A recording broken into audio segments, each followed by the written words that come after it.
On vous souhaite la bienvenue à ericlatour.com. Dans quelques instants, on reçoit un citoyen du secteur Saint-Athanase à Iberville, dans le secteur du chemin des Patriotes. Ils ont déposé, ces gens-là, une pétition au mois d'août dernier pour réclamant des égouts et de l'aqueduc. Donc, on veut des services pour 485 citoyens. On va en discuter avec le citoyen Robert Vasquelis pour nous dire un peu à quel endroit est rendu ce dossier-là. Mais d'abord, parlons du phénomène des cigarettes électroniques. Dans la région aussi, il y a quelques commerces qui en vendent. On en discute avec M. Bourgeois et Mme Rainville parce qu'il y a beaucoup de choses qui se disent concernant les cigarettes électroniques.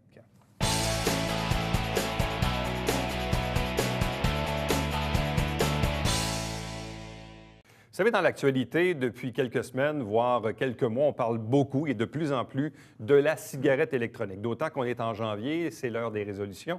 Les gens qui souhaitent arrêter de fumer, c'est souvent le moment de l'année où les décisions commencent à se prendre.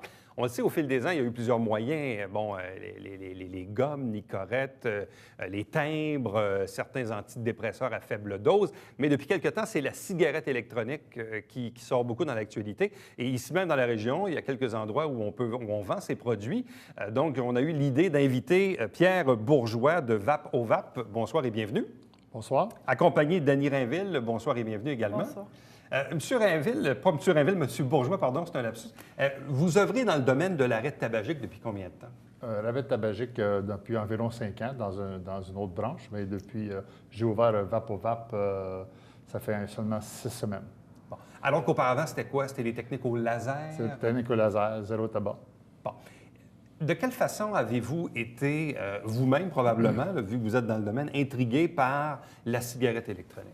Bien, voyant la popularité que tout le monde se rend compte de toute façon, et puis aussi du côté, j'écoutais un reportage à la télévision où est-ce que justement le docteur Junot, qui est cardiologue, et le docteur Gaétan Ostiguier, qui est pneumologue à l'Université McGill, encourageaient ses patients qui étaient pris avec un problème chronique de fumée, en fin de compte. Ils encourageaient à aller vers la cigarette électronique. Fait que ça a donné beaucoup de crédibilité pour moi à ce sujet-là. Et à partir de là, j'ai un ami, moi, qui est importateur de ça, et où est-ce que je peux me fier que le produit est de qualité et qui est vérifié. Alors, à partir de là, j'ai décidé de me trouver un local et de démarrer dans ça. Bon, Mme Rainville, quelles sont les connaissances que vous avez acquises dans le domaine?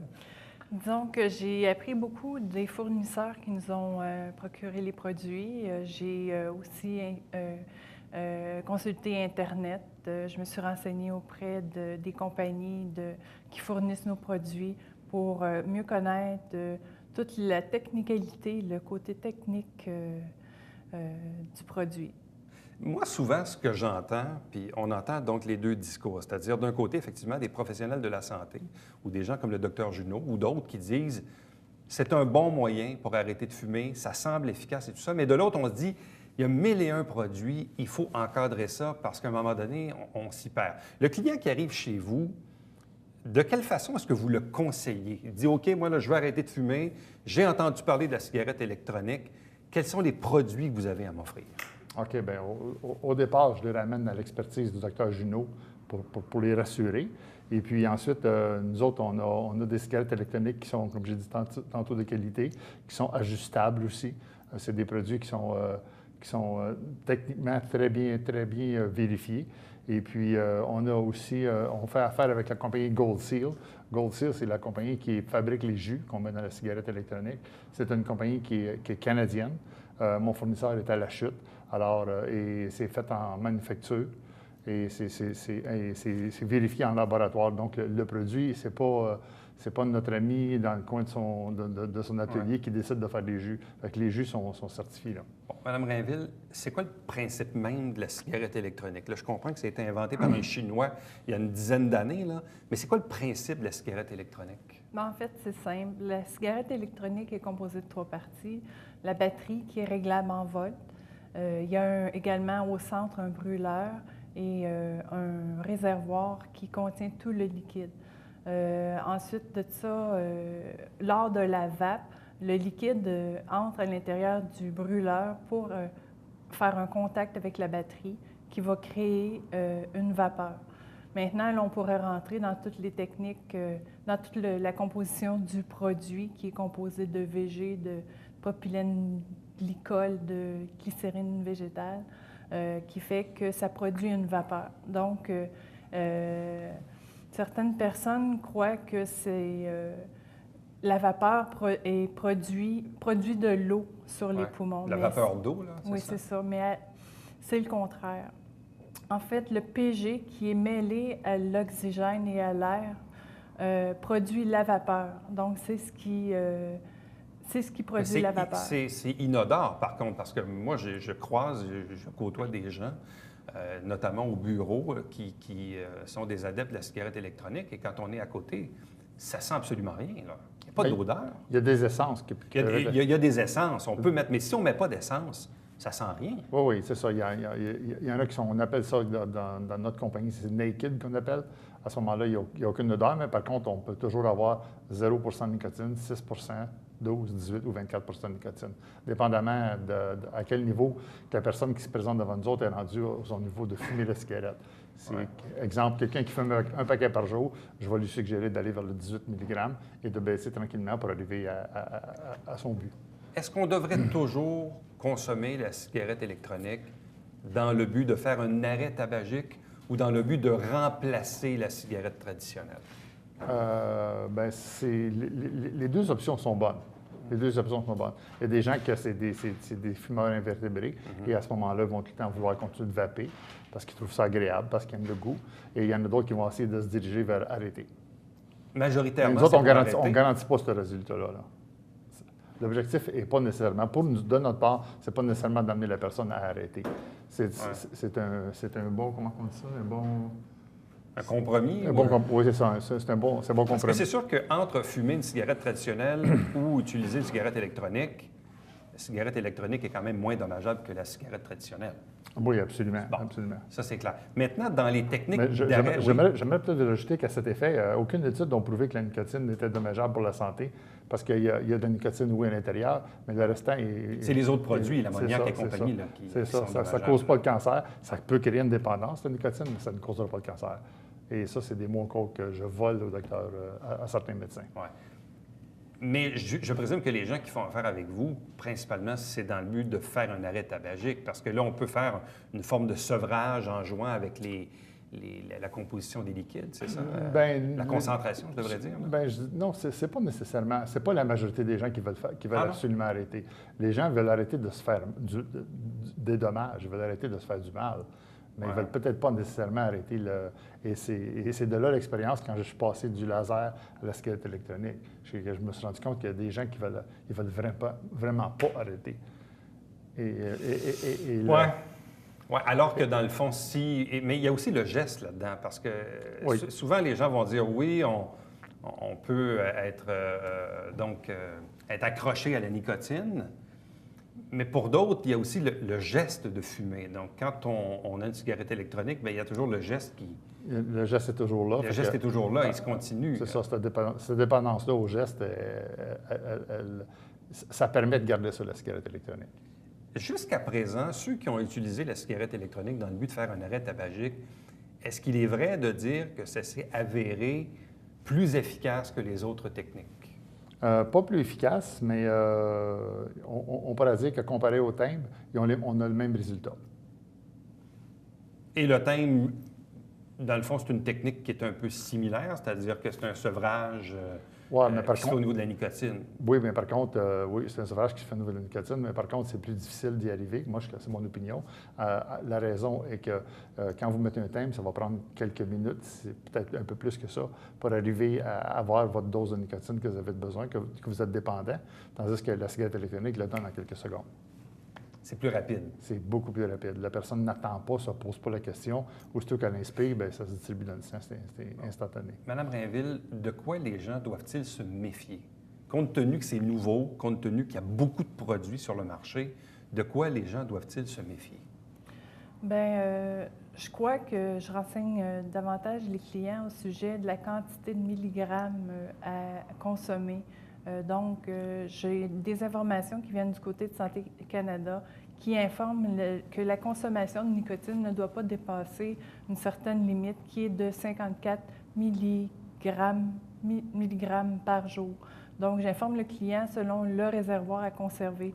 Mais sous toute réserve, le client est quand même libre de dire, moi, je ne consommerai pas toute cette quantité-là, je vais m'arrêter quand je vais sentir que pour moi, j'ai atteint ma dose. Parce que c'est comme la cigarette, chacun est libre de consommer plusieurs cigarettes comme bon lui semble. Est-ce qu'il y a beaucoup de différences d'une compagnie, d'un appareil à l'autre, dans la qualité? Bien, absolument. C'est justement ce que je voulais apporter. De quoi les gens, il faut qu'ils se méfient. Il faut qu'ils se méfient parce qu'en fin de compte, une cigarette électronique, ça fonctionne avec un jus qu'on met à l'intérieur, ou qu'il y ait de la nicotine, ou qu'il n'y en ait pas. Mais la qualité de ces jus-là, si ce n'est pas supervisé, si ce n'est pas fait en usine, des fois, ça peut être douteux ce qu'il peut y avoir là-dedans. Donc, pour vous, d'abord et avant tout, le liquide, il faut vraiment s'assurer que le liquide est de qualité. Absolument. Moi, j'ai vu des gens arriver chez moi, je les offrais du 18 mg, ils n'étaient pas capables de le prendre parce qu'ils toussaient, parce que c'était difficile. Ils essayaient le mien, puis ils disaient « Non, ça n'a pas de sens, ça va bien. » Il y a une différence. Oui, il y avait une vraie... Puis au niveau de l'appareil en tant que tel, est-ce que ça se ressemble beaucoup ou si encore là, il y a des différences de qualité? C'est très trompeur. Les gens vont... C'est conseillé de faire affaire avec une boutique qui est spécialisée. Il y a des produits qui se vendent sur Internet, mais la qualité est très douteuse. Je ne dirais pas que ça peut être dangereux pour le client. Bien, quasiment aussi, parce qu'il y a des batteries qui vont chauffer. Moi, il y a des clients qui ont fait venir des choses sur Internet, qui arrivent avec des appareils qui ont 1 mois et demi et qui sont défectueuses. Quand une batterie devrait avoir une vie de 10 mois à 12 mois. Fait que quand ça fait 1 mois et demi, ils ont gaspillé le sous. Et puis, il y a des gaines isolantes qui se mettent là-dedans qui évitent de chauffer. On a entendu des choses assez... certains dangers qu'il y avait avec les batteries. On sait qu'un paquet de cigarettes, c'est rendu quoi, 10 à peu près? Là? Bon, en 10 et 13. En 10 et 13 quelqu'un qui en fume 1 ou 2 par jour, on s'entend que ça fait une joyeuse facture. Un kit de départ, ça joue de quoi à quoi? Plus ou moins 100 $. Et puis, la consommation du jus va aller environ autour. Quelqu'un qui consomme un paquet par jour, il va avoir une dépense d'environ 40 $ par mois. C'est très économique. 40 $ par mois pour l'équivalent d'un paquet par jour. Pour l'équivalent d'un paquet par jour. Puis le kit de départ, 100 $. Ça joue là-dedans. Plus ou moins 100 $, ça dépend. Puis probablement que les gens qui vont sur Internet, c'est parce qu'ils l'ont un petit peu moins cher, c'est ça? Bien, c'est ça. Ils pensent de faire des économies, mais finalement... Ils se ramassent avec des problèmes. Ils se ramassent avec des problèmes. Ils se ramassent aussi avec une mauvaise expérience et ils mettent ça de côté et ils disent c'est pas bon, mauvaise opinion. Donc, vous êtes situé au 460 du boulevard Séminaire-Nord à Saint-Jean. Donc, vous êtes tout juste en haut de Serrurier. Lamar, face à Berger. Face à la quincaillerie On a Berger. un site Internet aussi qui est vapovap.com. Le numéro de téléphone ou pas? Oui, le numéro de téléphone, allez-y. C'est 450-349-0777. À vous deux, merci beaucoup en souhaitant qu'on ait pu donc vulgariser davantage le merveilleux monde de la cigarette électronique. Merci beaucoup. Vous savez que j'ai un caméraman qui utilise ça. Oui. Mais j'ai un réalisateur qui devrait l'utiliser peut-être. On va arrêter de fumer. On va lui donner votre carte. Je pense qu'on va lui donner votre carte. Regardez, c'est bon. Merci beaucoup. Restez avec nous puisqu'au retour, on vous parle d'une pétition qui a été déposée l'été dernier concernant le chemin des Patriotes.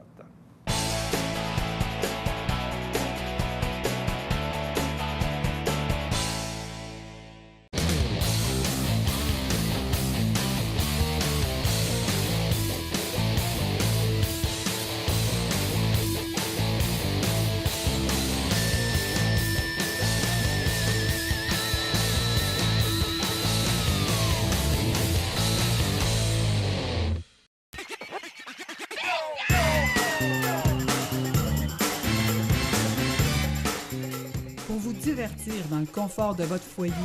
Télébingo, TVHR, tous les dimanches matins, 9h30, avec votre meneur de jeu, Alain Rameau. C'est un rendez-vous.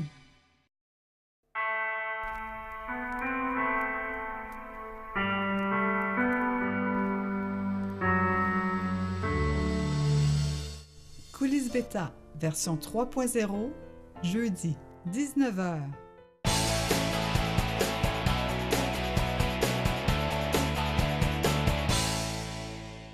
Vous savez, un des enjeux importants dans une ville comme Saint-Jean-sur-Richelieu, une ville fusionnée depuis une dizaine d'années, notamment avec l'extrémité des territoires que sont Saint-Athanas et l'Acadie notamment, C'est évidemment toujours le prolongement des réseaux d'égouts et d'aqueducs. Si on veut faire du développement un jour ou l'autre, il faut y penser. Et évidemment, ça implique des gros sous, c'est important. Parfois, ces travaux-là sont subventionnés par l'État.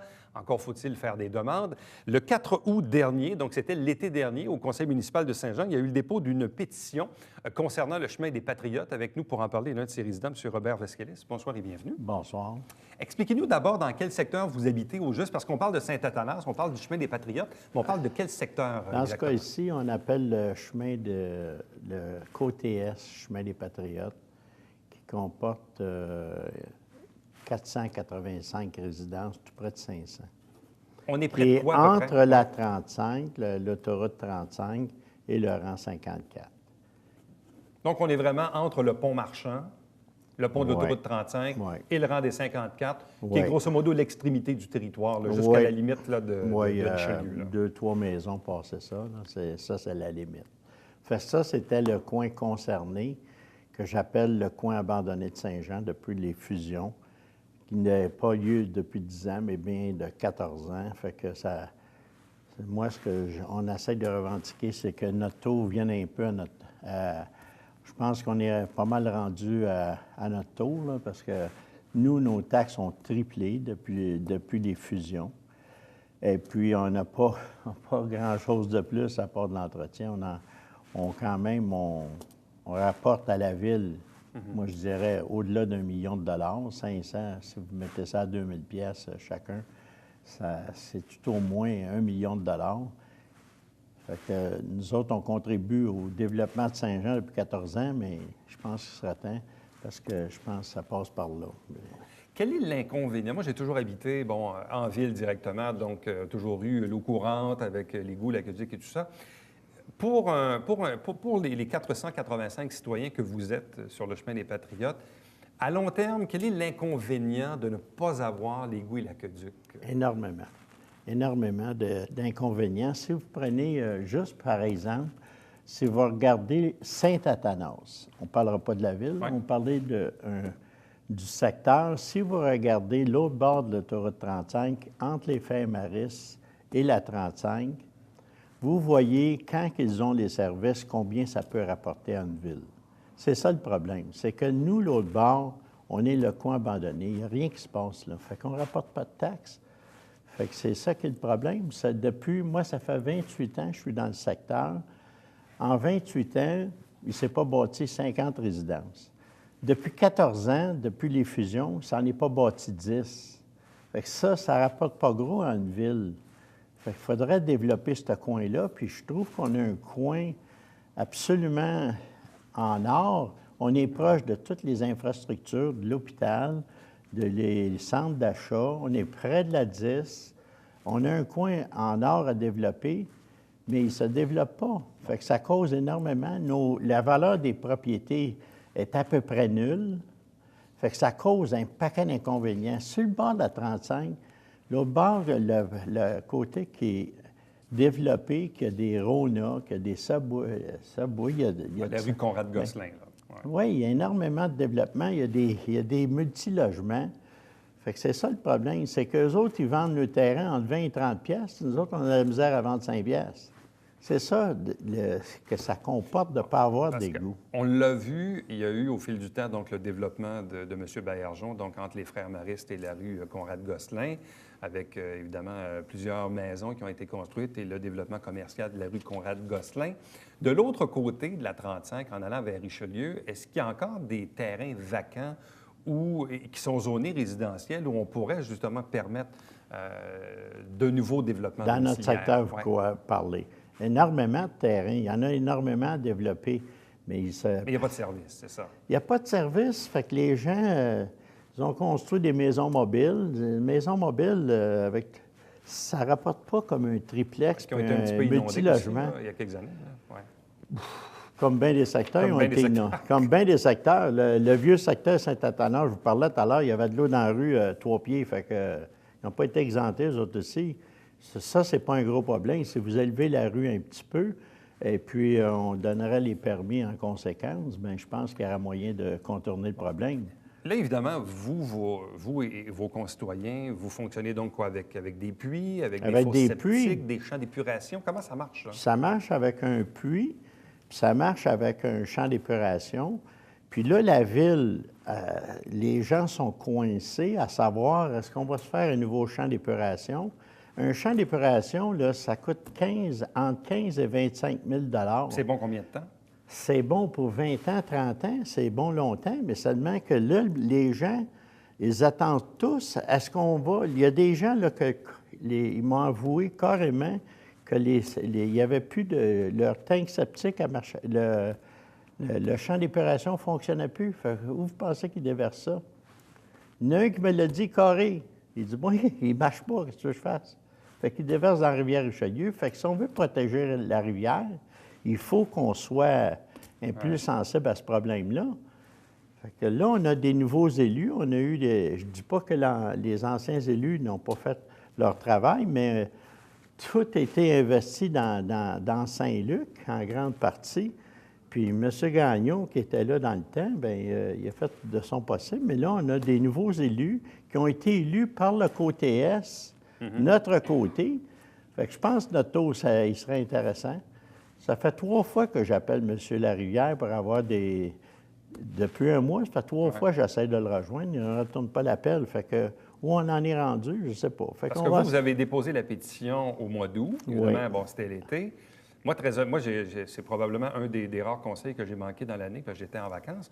Mais tous les conseils de ville auxquels j'ai assisté, septembre, octobre, novembre, décembre, j'ai jamais entendu parler de votre projet, là. Non. Donc, votre projet n'est jamais revenu visiblement dans l'actualité, là. Puis, écoutez bien, moi, j'ai fait en grande partie, j'ai fait du porte-à-porte. J'ai cogné au-delà de 200 quelques portes. Et puis, on a eu 109 réponses, 109 signatures avec un numéro d'immatricule sur le dossier. Je l'ai bien monté. Avec un numéro d'immatricule, s'il y avait 2 signataires, j'ai fait signer les 2. J'ai déposé ça en bonne et due forme. C'est la 2e pétition qu'on fait. Il y en a eu une en 2009. Et puis, la Ville a fait une demande. Ils nous ont demandé si on voulait avoir les égouts. Mais le problème, c'est qu'ils nous ont demandé si on voulait avoir juste l'eau. Puis même à cela, il y a des gens qui sont tellement mal pris, qui ont dit oui à n'importe quelle condition. 35 des gens ont dit oui. Ce sondage-là a eu lieu en plein hiver. En plein hiver. Donc, on sait que il y a beaucoup de gens qui sont dans le sud qui peuvent se permettre de payer la facture s'il y a lieu. Là. Fait que... Quand on regarde au fil du temps, bon, du côté d'Iberville, il y a quelques années, bon, vous parlez de l'époque de Gaétan-Gagnon, notamment, on avait refait des infrastructures là, dans le nord de la vieille ville d'Iberville, le 15e, bon, dans ce coin-là. Là, il y a eu récemment le prolongement des services du côté du boulevard Saint-Luc jusqu'au parc Rémiard, parc de maisons mobiles, qui est un enjeu qui a duré presque une dizaine d'années. Et là, il y a des gens qui veulent maintenant se brancher au réseau. Vous allez voir comment que ça va se développer, ce coin-là. Là. Est-ce qu'on sait comment ça coûte pour passer les services pour les 485 résidents du chemin des Patriotes? Nous autres, quand ils ont fait le sondage, c'est qu'ils ont garoché des chiffres exorbitants qui étaient 10 000, 20 000, 30 000 si tu veux payer ta facture 20 ans d'avance. Oui, si on paye nos taxes 20 ans d'avance. Pas personne ne va payer ses taxes 20 ans d'avance. Ça ne donne pas aucune valeur à un terrain, ça. Fait qu'ils nous sont arrivés avec des chiffres exorbitants. C'était mentionné sur la pétition, c'était un référendum qu'ils avaient fait. C'était mentionné qu'il n'y avait aucune subvention qui ne venait pas ni provinciale, ni fédérale, et ni de la part de Saint-Jean-sur-Richelieu. Je pense que Saint-Jean devrait investir aussi dans notre secteur. Parce que normalement, le montage financier de ces projets-là fait en sorte que le gouvernement du Québec subventionne, disons, une bonne partie. Après ça, il y a la Ville avec le Fonds général et ensuite les citoyens, les riverains, qui paient chacun, là, je ne sais pas moi, tant de 1 000 $ pendant 20 ans. Là. Parce que c'est un peu comme ce qui s'est passé à l'île Sainte-Thérèse il y a quelques années quand on a passé les services. Regardez comment ça se développe, l'île Sainte-Thérèse. Je suis encore allé la semaine passée. C'est terrible. Ça se développe, ça se développe. Pourquoi? Puis des belles maisons, là. Puis fait que ça amène une valeur à la ville de Saint-Jean. Là, vous, avez-vous l'intention de vous représenter directement aux séances publiques du Conseil de ville pour questionner le Conseil là-dessus, pour voir à quel moment on va mettre votre dossier en priorité à l'heure du jour? Bien, je vais demander, je vais assister de temps en temps, mais moi, je n'ai jamais fait de politique de ma vie. J'ai décidé de m'impliquer là-dedans, mais Ce qu'on demande à tout au moins, c'est de prolonger. On ne demande pas de mettre les aqueducs dans tout le secteur concerné, mais au moins de prolonger la ligne à partir de la 35, parce qu'il n'y a aucun investisseur qui va investir dans notre secteur s'il faut qu'il aille chercher l'eau à 1 000. Mais si vous la rendez accessible, il va y avoir des investisseurs qui vont s'intéresser et puis qui... fait que tout au moins, on demande de rallonger la ligne, l'eau et les égouts, parce que quand ils ont fait le référendum, il y avait quand même 35 de oui dans les conditions. Il y a eu 8 des gens qui ont dit oui s'il y a eu service à égouts, donc ça nous mène à 43. 7 auraient dit oui s'il y avait eu des subventions, est rendu à 50. Et puis 18 qui trouvent trop dispendieux. C'est un peu raccordant avec subvention. Pensez donc que la majorité des 485 résidents est favorable au prolongement des services. Puis tout le monde, évidemment, a une cote-part à payer, mais ça, c'est un peu normal. Là. Oui. Mais... Moi, j'ai fait porte-à-porte, là, puis des ceux que je voulais tout faire au complet, mais là, à un moment donné, je me suis aperçu que quand même, j'en amènerais à 500 au lieu de 300. J'en ai eu 109 signataires sur 200 quelque portes. J'ai eu 58 noms seulement. Puis dans les 58, il y en a beaucoup aussi, ce sont des familles ou des investisseurs qui avaient 2 à 3, 4, 5, 6 votes qu'ils n'ont pas signés. Fait que moi, nous autres, on a fait la preuve que je pense que les gens en veulent des services. Mais c'est sûr et certain qu'on ne les veut pas à n'importe quel prix. On les veut avec des subventions. Fait que, il y a beaucoup de gens qui ont des troubles d'approvisionnement d'eau. Ça cause un problème. Et on a eu les fermiers qui vont jusqu'au chemin des Patriotes qui déversent des produits sur les terres. Ces produits-là vont où? Je ne vous dis pas qu'ils ne sont pas... c'est ça le problème. Bien, M. Vaskalis, merci beaucoup de ces précieuses informations, en souhaitant bien sûr que ça puisse vous porter fruit, puis on verra bien sûr la suite des choses dans les prochains mois, à savoir si le Conseil aura une oreille attentive à vos demandes. Bien, j'espère qu'ils vont saisir l'occasion de développer dans notre secteur, puis j'aimerais bien ça que notre tour vienne le plus tôt possible. Merci beaucoup. Bien, merci beaucoup. Restez avec nous. Au retour, on vous présente le Babia quotidien.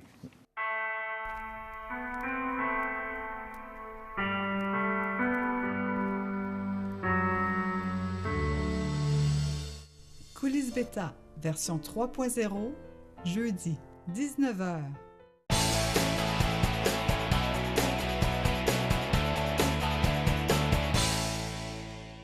Vous savez qu'on est dans la semaine de prévention du suicide. Ici, dans la région du Haut-Richelieu, on a le centre de prévention.